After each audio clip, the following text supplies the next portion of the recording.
यह परिवार है सतना का, जहां ये सभी भाई संस्कृत में एक दूसरे से बात करते हैं।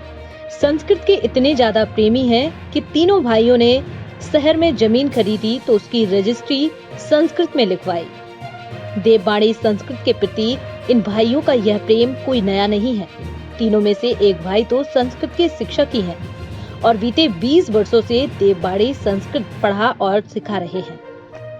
परिवार के सदस्य आपस में बातें भी संस्कृत में ही करते हैं। शहर के पतेरी में रहने वाले संस्कृत शिक्षक और संस्कृत भारती के संभागीय संयोजक दिलीप पांडे और उनके दो छोटे भाइयों जो कि प्रदीप पांडे और पंकज पांडे ने मझगवा पटवारी हलका के ग्राम भाद में 4000 वर्ग फुट जमीन खरीदी है। तीनों भाइयों ने अपनी जमीन के पंजीयन के लिए दस्तावेज संस्कृत में लिखवाए हैं। हम लोग 3 भाई हैं। मैं बड़ा भाई हूँ, दिलीप नाम है मेरा। दूसरा मेरा भाई प्रदीप है और पंकज तीसरा। हम तीनों भाइयों ने 4000 स्क्वायर फीट की रजिस्ट्री कराई।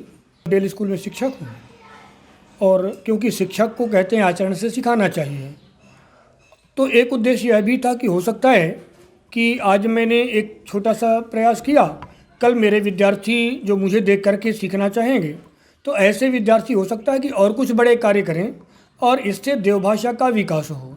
क्या होता है, सामान्यतः आज लोगों को ये लगता है कि संस्कृत केवल ब्राह्मणों की भाषा है और इसलिए या फिर पूजा पाठ की भाषा है। तो संस्कृत को सर्वस्पर्शी बनाने का उद्देश्य है और सर्वस्पर्शी के साथ साथ सभी के हृदय तक पहुँचे, सभी के मन तक पहुँचे और हम केवल पूजा पाठ तक सीमित ना रहें, एक ऐसा उद्देश्य है। पूरी रजिस्ट्री आपने संस्कृत? हाँ, पूरी रजिस्ट्री संस्कृत में है। दरअसल रजिस्ट्रार साहब को थोड़ा सा समस्याएं आ रही थी समझने में, तो इसके कारण से बीच बीच में उसका हिंदी अनुवाद माने जहाँ उपयोगी बहुत ज़रूरी रहा है वहाँ हमने हिंदी अनुवाद उसमें लिखा हुआ है। शेष अधिकतम भाग उसका संस्कृत में है। तीनों भाइयों ने कराई और जब तीनों भाइयों ने मिलकर प्लाट खरीदा था तो तीनों भाइयों ने ही रजिस्ट्री एक साथ ही कराई।